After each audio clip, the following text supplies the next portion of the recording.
Почти двое суток подразделения МЧС Кыргызстана искали на Иссык-Куле двух подростков. Отдыхающие в одном из пансионатов ребята отправились кататься на катамаране. Внезапно налетевший штормовой ветер начал относить их от берега. Высота волн, по словам очевидцев, достигала 3 метров. Очень скоро терпящие бедствия скрылись из вида. Первым тревогу забил спасатель.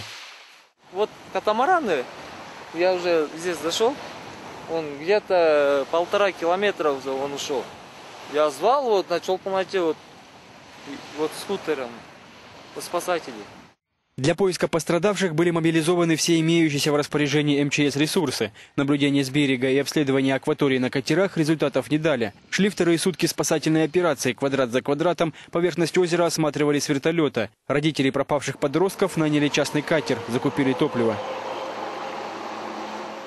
За сутки поисковики прочесали почти 70% поверхности озера, но следов пропавших подростков обнаружено не было. Плюс ко всему сотрудники МЧС установили, что ребята отправились кататься на неисправном катамаране. Шансов на то, что они самостоятельно смогут добраться до берега, было мало. Из-за порывистого ветра, которая достигала до 21 метра в секунду, она унесла вглубь озера. То есть практически они не в состоянии были дойти до берега. Уже вечером, когда поисково-спасательная операция из-за наступления темноты была прекращена, пропавшие без вести дали о себе знать сами. Их катамаран прибило к противоположному берегу озера. Проведя 2 дня и ночь практически в открытом море, уже по суше ребятам пришлось преодолеть еще несколько десятков километров до ближайшего села. Оттуда они и позвонили родителям.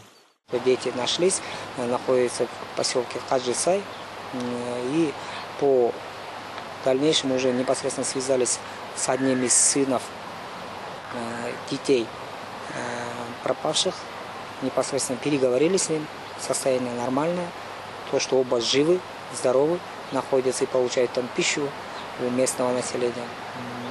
После этого родители туда выехали, и в 19:55 поисковые работы были завершены.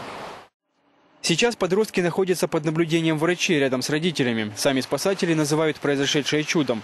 Нередко унесенных ветром на Иссык-Куле обнаружить так и не удается.